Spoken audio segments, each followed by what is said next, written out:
The Dublin Literary Awards is a global book award run by librarians with a long list of 71 books, which is too many books to talk about in one video. So I'm going to highlight some of the interesting sounding and lesser known books from the long list. As it turns out today, we've got a lot of translated books from lesser read European countries or languages.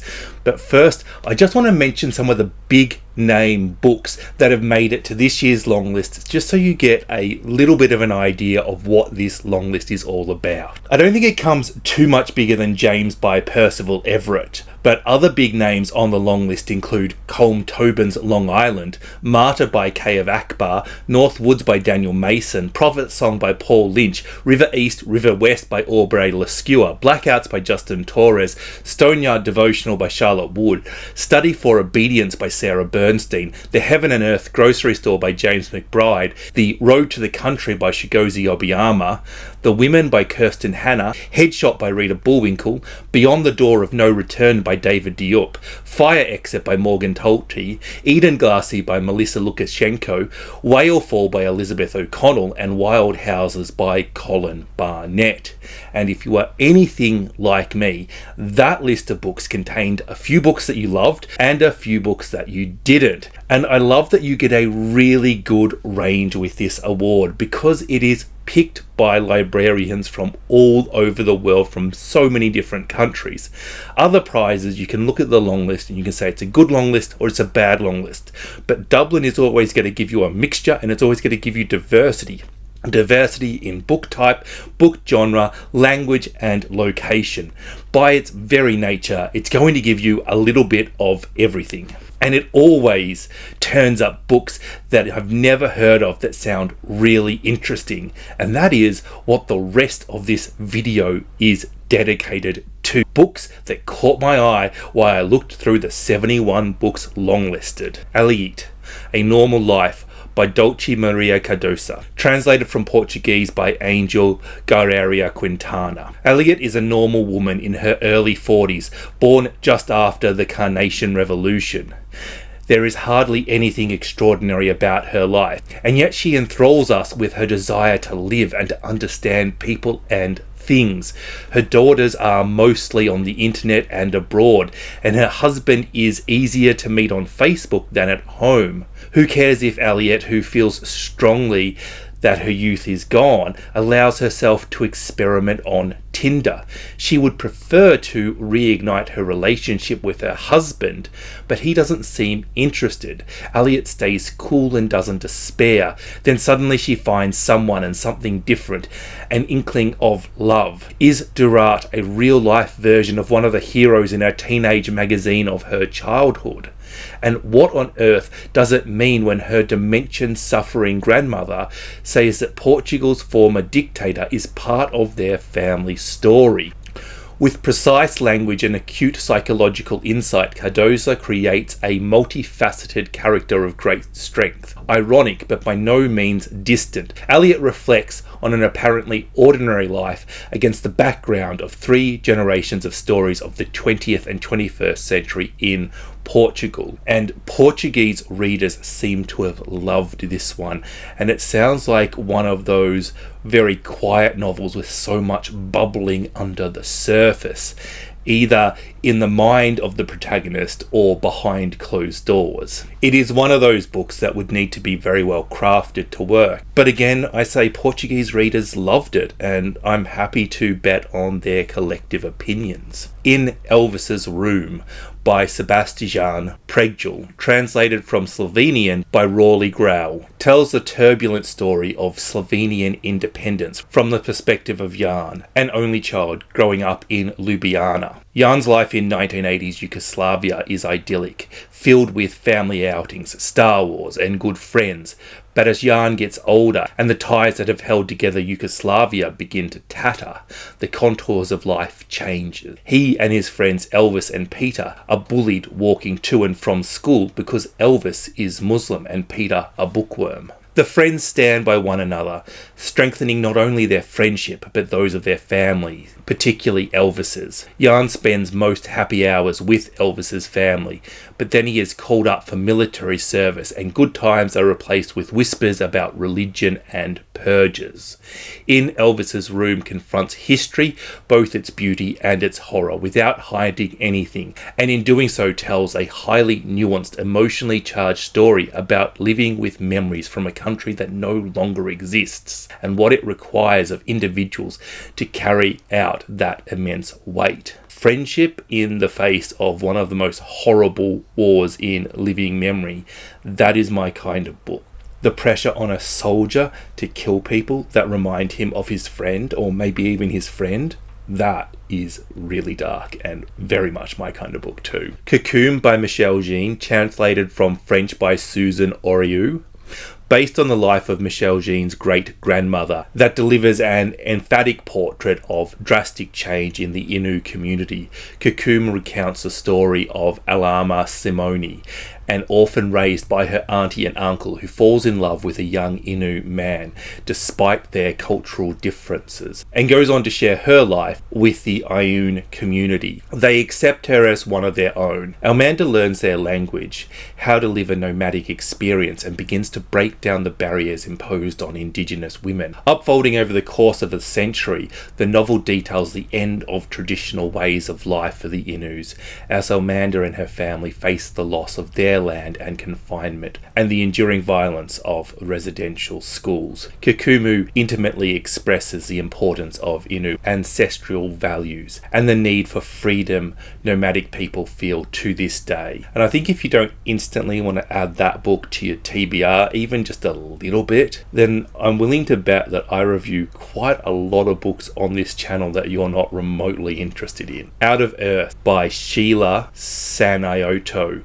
translated from Brazilian by Laura Garmison and Sophie Lewis, follows 4 generations of female characters as they navigate the hardship of life in the parched landscape of the Brazilian Cerrado. Male figures are peripheral, but are also revealed as the origin of much of the suffering in this novel, generating for these women a kind of exile not only in relation to the land, but to their sense of self.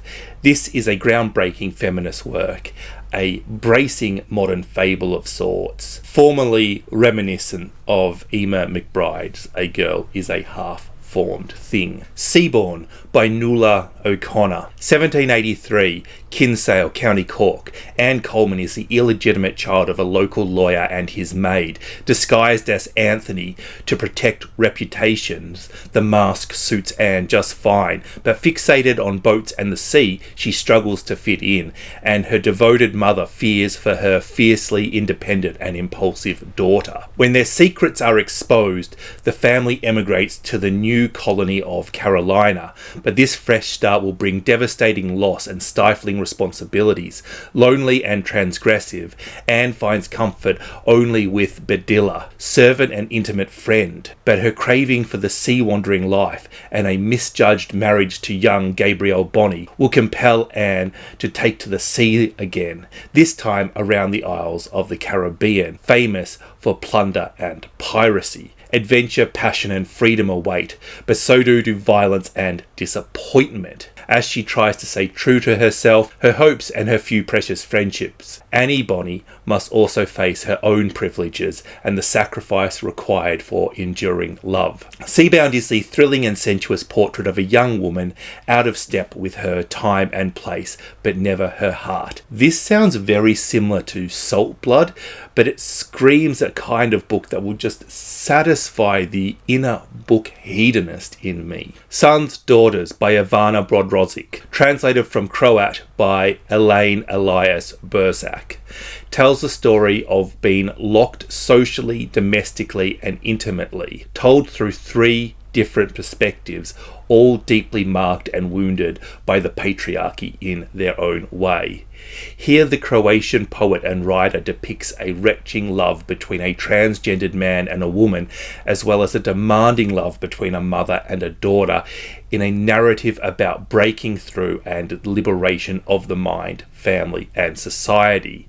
This is a story of hidden gay and trans relationships, the effect of a near-fatal accident, and an oppressed childhood, where Ivana Brorozic tackles the issues addressed in her previous works, issues of otherness, identity, and gender, pain and guilt, injustice and violence. A daughter is paralysed after a car crash, yet without the ability to speak, trapped in a hospital bed, unable to move anything but her eyes. Although she is immobilised, her mind reels through time, her memories, a slave and a burden. A son is stuck in a body that doesn't feel his own. He endures misperceptions and abuse on the way to becoming who he truly is.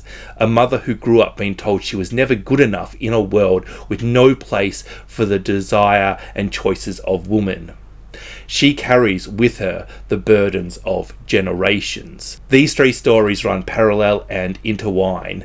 Three voices deepen and give perspective to one another's truth, pain, and struggle to survive. That just sounds fabulous. Tali Girls, a novel from Afghanistan by Siamak Hurawa, translated from Farsi by Sarah Khalili, brings Afghan women centre stage and takes us deep into the heart of this motherland to witness the reality of their lives under Taliban's most extreme interpretation of Islam. Based on true stories, the result is a sobering and harrowing tale that relates to the current ethos of a country under occupation by one power or another for more than half a century.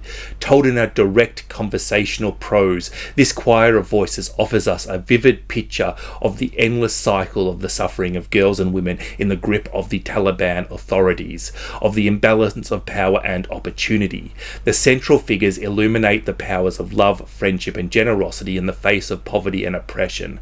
Their expressions and dilemmas have a visceral power, and we become deeply attached to Kosa, Gisu, and Simon. These are testaments of resilience, hope, courage, and visceral fears, of doors of opportunities opening just a crack that offer a way out. In Sarah Khalili's violent and nuanced translation from the Persian, Tali Girls tears down the curtain and exposes the treacherous realities of what women are up against in modern-day war-torn Afghanistan. The Mark by Frida Isberg, translated from Icelandic by Larissa Kaiser. Reykjavik, the near future. Society is divided by a development in social technologies, a diagnostic tool called the empathy test that measures compassion or amorality. In less than 2 months, a national referendum will determine whether marking each citizen with the result of the test will become compulsory. 4 main characters, Virtua, Aja, Ollie,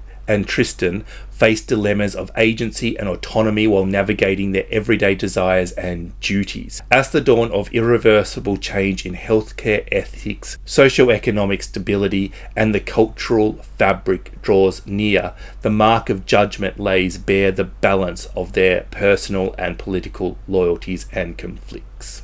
Polyphonic and profound, probing and perturbing, the Mark is a fresh and confident take on popularism, polarization, and partisanship.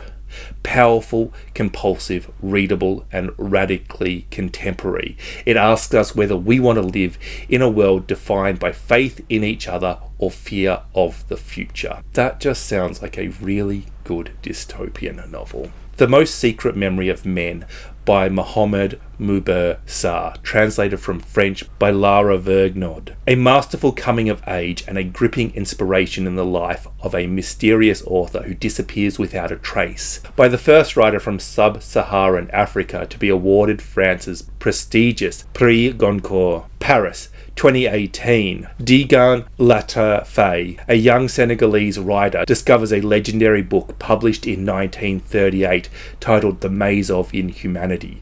No one knows what happened to the author T.C. Elmain. Once referenced as the Black Rumbel, after he was accused of plagiarism, his reputation was destroyed by his critics. He subsequently disappeared without a trace. Curiosity turns to obsession, and Faye embarks on a quest to uncover the fate of the mysterious T.C. Elmain. His search weaves past and present, countries and continent, following the author's labyrinthine trail from Senegal to Argentina and France, and confronts the great tragedies of history. Alongside his investigation, Faye becomes part of a young group of African writers in Paris. They talk, drink, make love, and philosophize about the role of exile in artistic creation. He becomes particularly close to two women, the seductive Seeger, keeper of the secrets, and the fleeting photojournalist Ada. But throughout, a question persists. Will he get to the truth at the centre of the maze? A gripping detective novel without a detective, and a masterpiece of perpetual reinvention. The most secret memory of men confronts the impact of colonialism and neo-colonialism, the Holocaust in Europe, dictatorship in South America and the Caribbean, genocide in Africa, and collaboration and resistance everywhere. Above all, it is a love song to literature and its timeless power. This is one I currently have out from the library, so look for a review on this channel sometime soon. Animore by Sarah Messer, translated from Spanish by Katie Whitmore. The story of Animore takes place in La Escapa, a small rural town where Nat, a young and inexperienced translator, has just moved. Her landlord, who gives her a dog as a welcome gesture, will soon show his true colours, and the conflicts surrounding the rented house, its poor construction, full of cracks and leaks, will become a true obsession for her. The rest of the inhabitants in the area, the girl from the story, Peter the hippie, the old and insane Roberta, Andreas the German, and the city family that spends their weekends there, will welcome Nat with apparent normality, while mutual incomprehension and strangeness beats in the background. La Escapa, with mountains always present in the background, will end up acquiring its own personality, oppressive and confusing, which will confront Nat not only with her neighbours, but also with herself and her failures, full of silences and misunderstandings, of prejudice and miscommunications, of taboo and transgressions. Animore addresses implicity but constantly the issue of language, not as a form of communication, but of exclusion and of difference. Sarah Messer once again confronts the readers with the limit of her own morality in an ambitious, risky and solid work. As if it were a Greek tragedy, the most unexpected impulses of the protagonist emerges little by little. In parallel, the community builds its scapegoat. We Are Light by Gerda Blees, translated from Dutch by Michelle Hutchinson. One apartment, 3 women, 1 man. 1 woman is dead. When the emergency personnel arrives, they realise Elizabeth starved to death, encouraged by her roommates. In the middle of the summer night, Elizabeth, the oldest resident of the Sound and Love commune, dies. Her sister Melody and their 2 other housemates are arrested. The group's attempt to stop eating and start living on light and love alone appears to have been fatal to Elizabeth. From unworldly idealists on the fringe of society, the 3 suddenly become suspects in a criminal case. Through the eye of the night, the neighbours, doubt, we see how each of these individuals give a different answer to the question of how Elizabeth came to die. Who is to blame? And does the commune still have a future? We Are Light is a highly original and entertaining novel about manipulation, vulnerability, and trying to be better. Sounds dark and creepy. I'd love to thank my wonderful patrons for their support. Maybe we'll read one of these books together in the coming months. Thank you for watching. Don't forget to like and subscribe. Bye bye.